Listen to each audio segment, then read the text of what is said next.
네, 안녕하십니까. 최종국제고 여러분, 정우상입니다. 제가 왜 여기 있는지에 대해서는 다들 아시죠? 네, 교육부에서 연기를 했기 때문에 강의 2편을 다시 찍어서 올리게 되었습니다. 어차피 오셔도 똑같은 강의 듣는 거였으니까 여기서 조금 더 알차고 타이트하게 들으면은 되겠죠?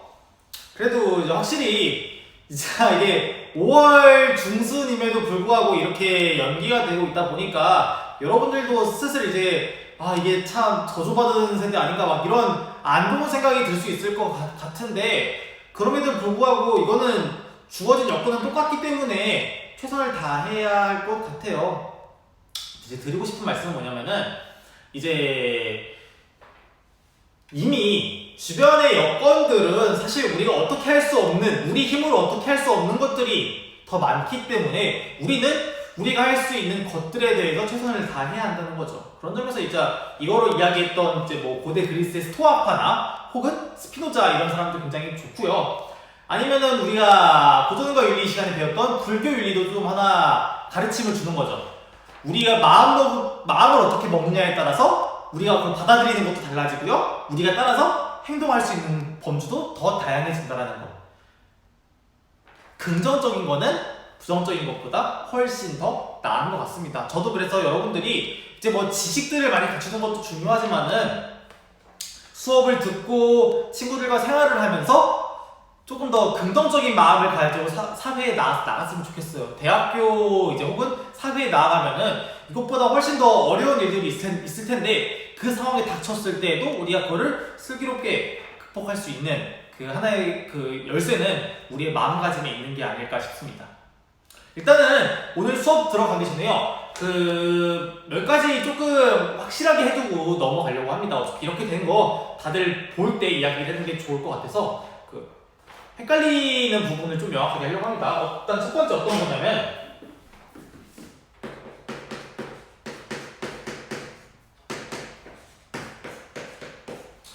루소의 의지에 대한 이야기입니다. 제가 이제 루소에 대해서 강의를 하면서 이 의지가 뭐랑 뭐로 나눠져 있냐고 했냐면은 특수의지랑 플러스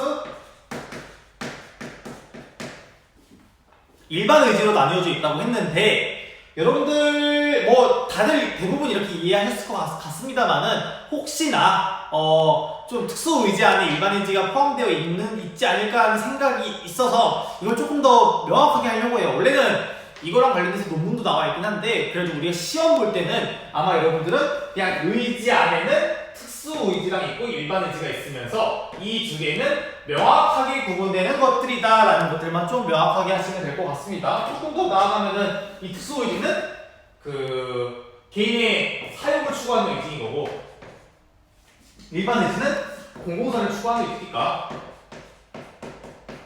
이게 구분된다라는 거는 어떤 것을 바라느냐, 의도하느냐에 따라서 달라진다는 것을 알 수 있을 테고, 그 다음에 루소는 어차피 그 의지는 이 일반 의지만을 따름으로써 나는 자유로운 존재가 된다라고 이제 이야기를 하는 부분이니까요. 그래서 이거 하나 좀 명확하게 해보고 싶었고요. 그 다음에 두 번째는 이거는 어차피 오늘 하게 될 테니까 데이비드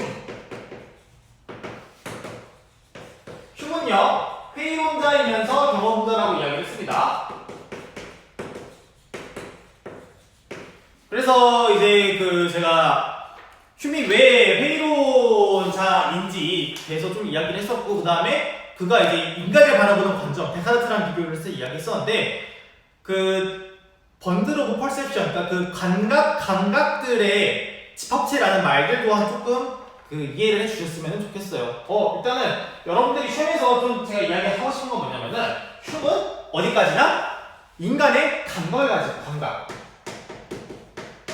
여기서 말하는 감각은 5성이 되는 거죠. 5성에는 뭐가 있을까요? 별이 5개가 아니라 미각, 촉각, 후각, 그 다음에 시각, 그 다음에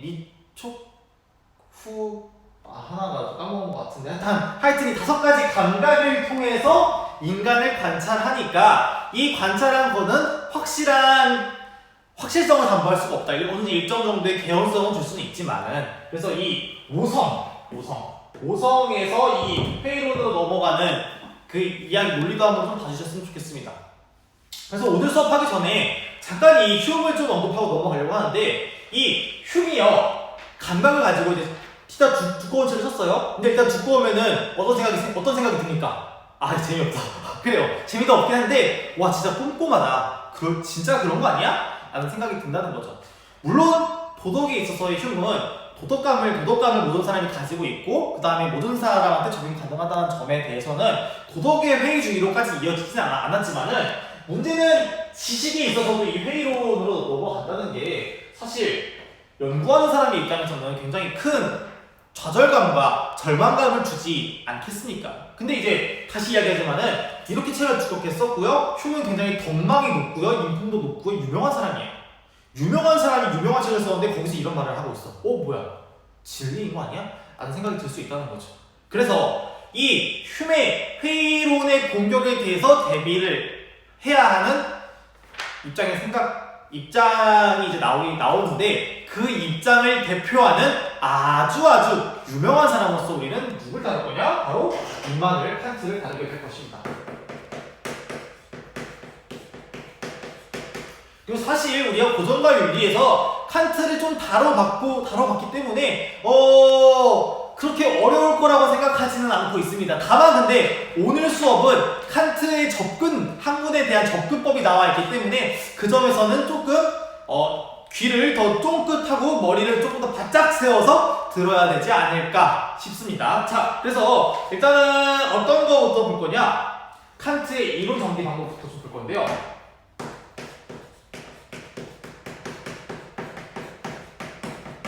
그의 이제 그 유명한 구성주의 방법으로 나와요. 구성주의. 뭔가 이런 거 같은 경우는 그 뭐 수능 특강이라던가 모의고사 같은 데에서 지문으로 나오기 정말 좋죠. 아마 어디 사설 모의고사 같은 데서 본 친구들은 본 적이 있을 거예요. 아니면 이미 나왔을 수도 있고. 어떤 거냐? 우리가 크게 경험론과 합리론을 봤었어요. 경험과 합리론. 경험론은 어떤 입장이냐? 귀납을 추구해요. 귀납. 그리고 합리론은요, 연락법을 추구해요. 근데 이제 이것들이 각각 문제점을 가지고 있었다고 했죠. 귀납 같은 경우는 확실성을 주지 않는다 라고 이야기를 했고요. 그 다음에 연역법 같은 경우는 그 전제, 대전제가 무너져 버리는 순간 그게 싸그리 우르르 무너져 버린다. 그 다음에 또한 뭐 이제 그 개별 대상과 이제 이걸 관계를 좀 추적이 어렵다는 이야기를 했는데, 그러니까 다시 이야기해주고 싶은 건 뭐냐면은 경험론과 합리론이 각각 문제점을 가지고 있었다는 거예요. 그래서 칸트는 이거를 가지고 가면은 이게 나타나기 때문에 일단 1차적으로 방어를 해야 돼. 방어를 하기 위해서 가장 좋은 방법은 이건데, 대전제를 어떻게 할 거냐? 라는 이제 문제에 부딪히게 되는 거죠. 그래서 한번 이걸 좀 먼저 인식을 해 두시고요. 또 하나 보고 싶으면 하는 부분은 뭐냐면은 우리가 한번 좀 로크를 좀 봤으면 좋겠어요. 로크. 이거는 로크는 시험에 내진 않습니다만은 칸트의 방법을 이해하는데 굉장히 좀 도움이 되니까 이야기를 하려고 넘어가려고 합니다. 자, 예를 들어서 로크는요, 지식을 구성하는 방법에 대해서 이야기를 할 거예요. 지식을 우리가 어떻게 구성하는지. 로크는요, 우리가 이 물건을 감각을 통해서 이 물건의 성질들을 익힌다고 봤어요. 뭐 예를 들어서 이 물건이 뭐 노란색이다. 이 물건은 노란색이라는 성질을 가지고 있고요. 뭐 네모나다.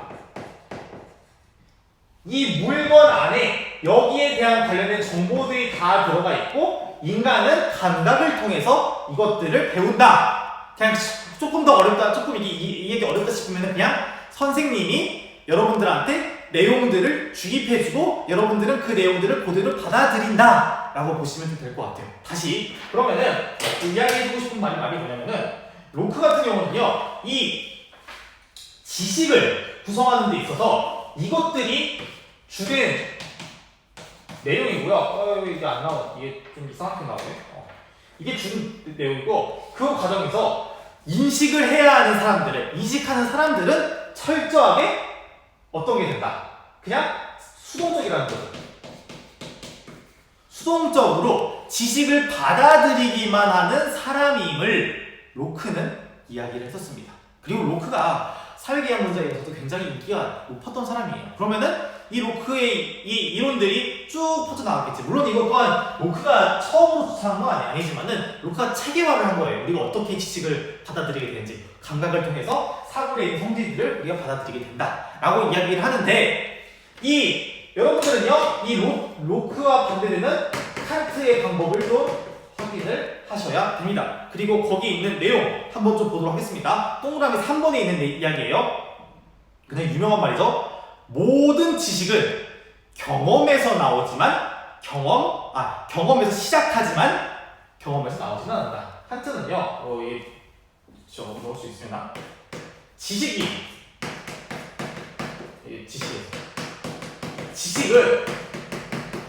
경험에서 시작을 한대요. 경험에서. 경험을 해야지만 우리가 지식을 얻을 수가 있어요. 근데 다만 경험에서 나오지는 않는다. 이건 무슨 말이냐면요. 경험에서 나온 여기 있는 내용들을 그대로 다 받아들이기만 하는 수동적인 존재가 아니다. 다시 여기에 나와 있는 함축되어 있는 말은 뭐냐면은 지식은요 행위자가 능동적으로 구성한다는 이야기를 하게 될 것입니다. 로크 때 행위자가 정말 지식을 수동적으로 받아들이기만 하는 존재였다면은 칸트가 바라보는 인간은요 능동적으로 자식이 지식을 만들어내는 입장이라고 보게 될 거예요. 어떤 식의 이야기를 하냐면요. 이거를 그래요. 항상 합시다. 여기에 봤을 때 이 네모칸은요 여러 가지 성질들이 있어요. A부터 B부터 C 해서 Z까지 하는 성질이 있다면은 우리는 인간으로 태어나기 나면서 가지고 태어난 일종의 선언적인 범주가 있다고 봅니다. 그러니까 범주라고 어렵다면 형식으로 보시면 돼요. 그리고 이 선언적이라는 말이 먼저 경험했다. 그러니까 인간한테 탑재된 사고의 틀 혹은 어떤 형식이 있다라는 거지. 그래서 A부터 B, C, Z까지 있는데 인간의 형식은 예를 들어서 인간은요 수나 양이나 시간 여기서 말하는 양은 하는 양이 아니라 퀀티티를 말하는 거예요. 그다음에 수나 양이나 시간이나 이런 오감이라는 5개의 감각이라는 선언적인 범주를 가지고 있어서 여기에 맞는 정보들만 받아들인다는 거예요. 그러니까 A, B, C에서 Z까지 있는 모든 내용들은 들어갈 수도 있고 안 들어갈 수도 있어. 다만 인간한테 들어가는 내용은 예를 들어서 오감이니까 A 이건 촉각, B는 시각, C 후각 이렇게 있다고 쳐요. 이것만을 받아들인 다음에 이 지식들을 다시 인간이 이성을 통해서 해석을 해서 대문자 A와 B와 C라는 내용으로 스스로 받아들이게 된다는 거죠. 그러니까 이제 조금 이해하기 어렵다면은 이런 거를 할 수 있어요.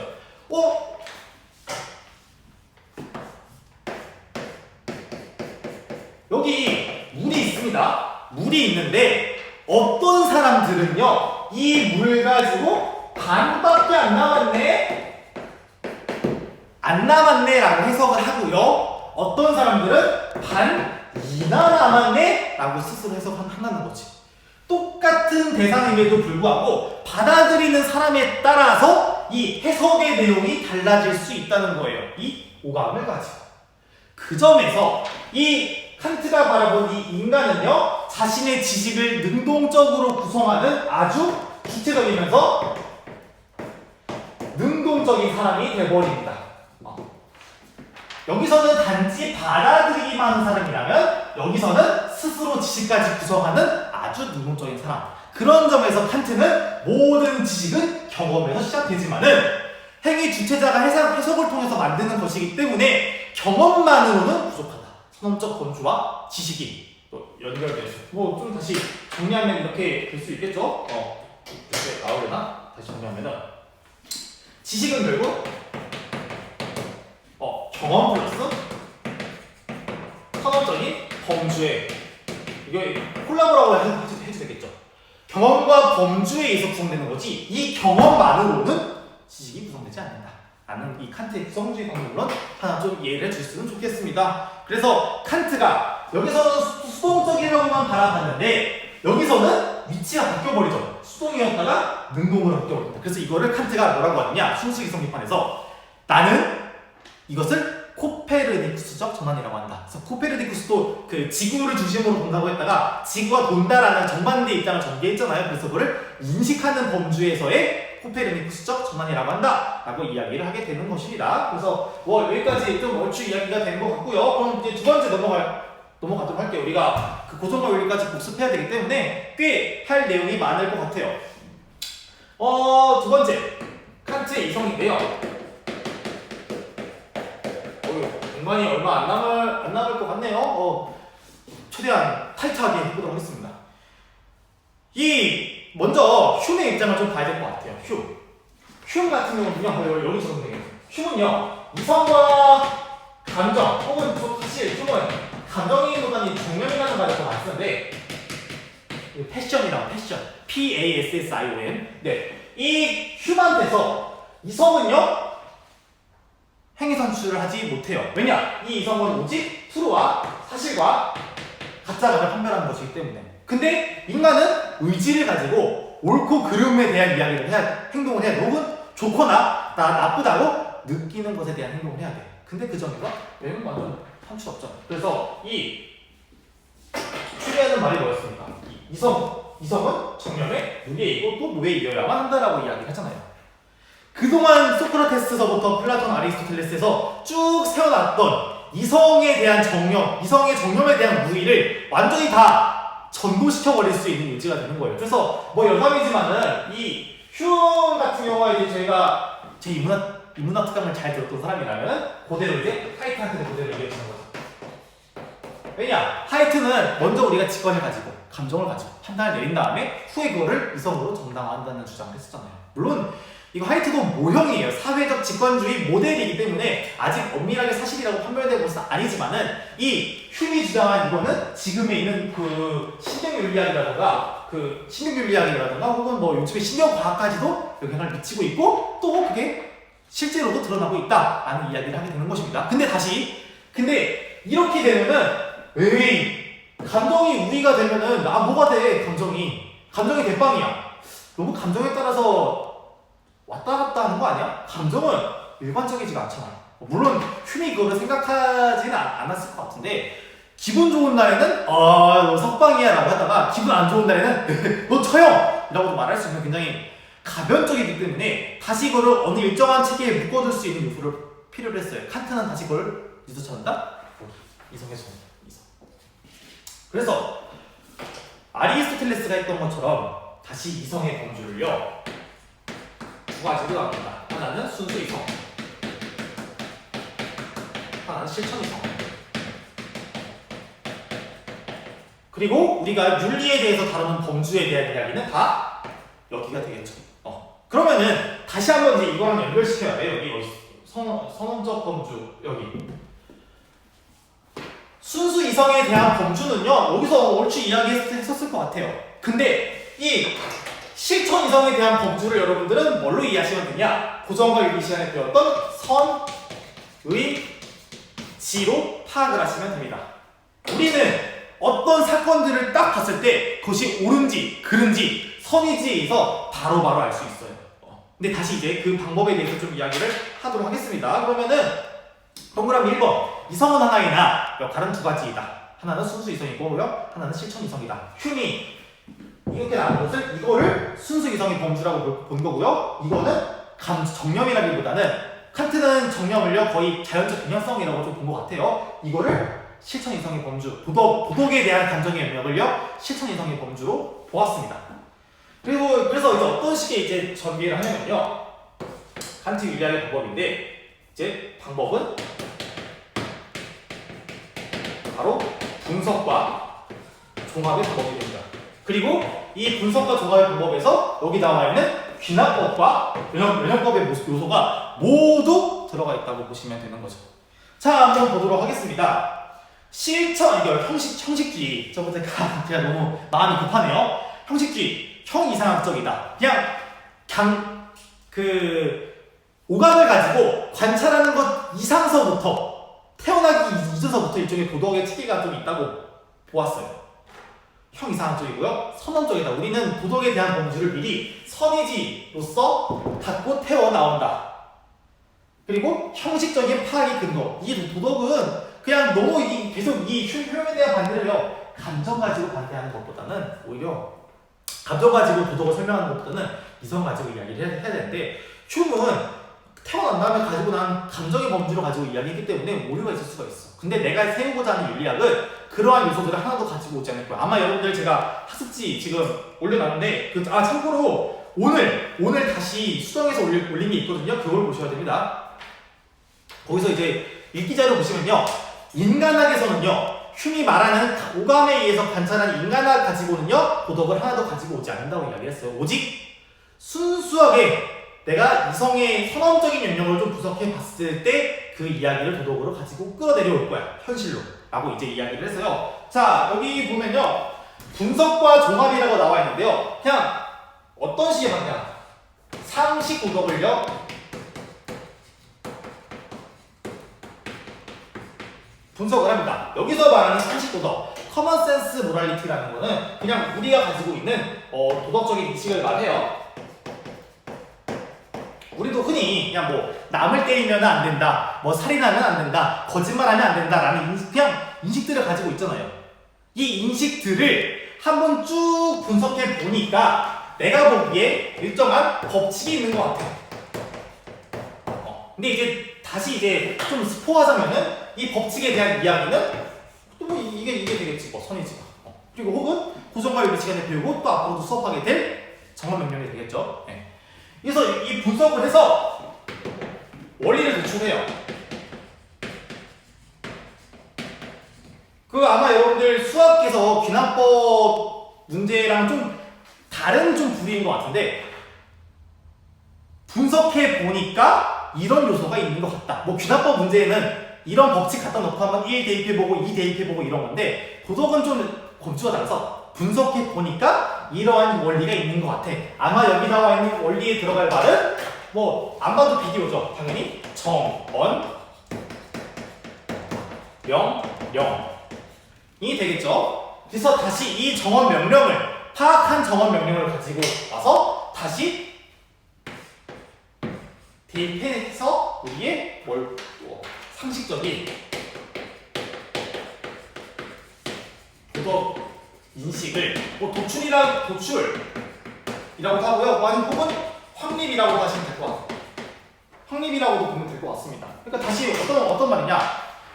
그냥 우리가 이때의 상식 도덕은 그냥 사람들이 가지고 있는 원리들을 봤을 때, 가지고 있는 도덕적인 인식들을 봤을 때 분석을 안 한 상태예요. 그냥 막연히 여기 뒤죽박죽 이렇게 나와 있는 건데, 이성을 가지고 분석을 해보니까 이런 법칙이 있는 것 같아. 그래서 이 법칙이랑 그게 똑같은 거죠. 법칙이 정언 명령이 있는 것 같으니까 다시 한번 정언 명령을 대입해봐서 해석을 해보자 라는 거죠. 그러면은 어떤 식으로 정리할 수 있냐면은, 이 분석이라는 것은요 이 영역인 거지. 우리가 가지고 있는 상식 도덕을 한번 쭉 분석을 해보니까 이 분석을 해봐. 근데 흉은 개연성을 도출할 수 일정한 확실한 개연성 이상의 것들을 줄 수 없다고 했는데, 칸트는요 법칙이 있다고 봤어요. 그 법칙이 있다고 보는 근거는 우리가 미리 갖고 태어나는 선언적인 범주가 있기 때문이다. 그래서 이 선언적 다시 이 법칙서부터 여기에 대입을 해보자. 그럼 이거는 법칙서부터 쭉 내려간다. 개별 사례에 대입한다. 이거는 연용법에서 추구하는 방법이잖아요. 그러니까 결국 이것들을 다 해보니까 이게 뭐 종합이라는 말이 나오는데 이거는 법칙이 있으면서도 또 지금 사례에서도 딱딱 들어맞는 요소들을 발견할 수 있는 거 아니냐. 나는 그냥 경험론에 있는 방법도 썼고요. 합리론에 있는 방법도 썼어. 근데 이 원칙들을 뽑아서 대입해보니까 문제없는 것 같아. 라고 이제 칸트가 이야기를 하게 되는 것입니다. 그래서 여기서 여러분들이 다시 보셔야 좀 정리를 해서 말씀드리자면은 첫 번째, 칸트는 이제 경험론과 합리론의 방법을 모두 종합했다. 그래서 그걸 토대로 해서 구성주의 방법론을 이야기를 하는데 여기에서는 선언적인 범주를 행위 주체자한테 좀 이야기를 해서 이 수동적이던 이 사람의 역할을 다시 능동적으로 돌려놨다. 도덕에 있어서도 마찬가지다. 도덕은 인간이 기본적으로 선의지를 가지고 있기 때문에 다 기본적으로 도덕적인 개념들은 다 가지고 있다. 한 3번 이것들을 내가 분석을 쭉 해보니까 일정한 법칙이 나온다. 이 법칙은 다시 여기서 말하는 상식도덕은 뭔가 체계가 없어 보이는데 이 법칙까지로 대입해보니까 체계가 있더라. 오류가 없는 것 같아. 따라서 지금에 있는 도덕은 아무 문제가 없을 뿐더러 나는 지금 도덕을 다시 이상적인 위치에 세워놓을 수 있어. 도덕은 확고하고 행위 주체자는요 능동적인 존재여야 돼. 그래서 그때 그 근거 다시 뭐가 되겠어? 뭐가 된다? 이성이 된다는 거죠. 휴메에 의해서 떨어졌던 도덕의 지위야. 도덕과 인간에 대한 지위를요 다시 올려놓는 것이 칸트의 역할이었습니다. 네, 그러면은 일단은 여기까지 하고요. 다음 시간에 고정과 윤리 때 배웠던 이야기들을 한번 좀 복습해보면서 그 다음 시간에 배울 칸트의 이론을 살펴보는 좀 기반을 다져보도록 하겠습니다. 네, 이따 봐요.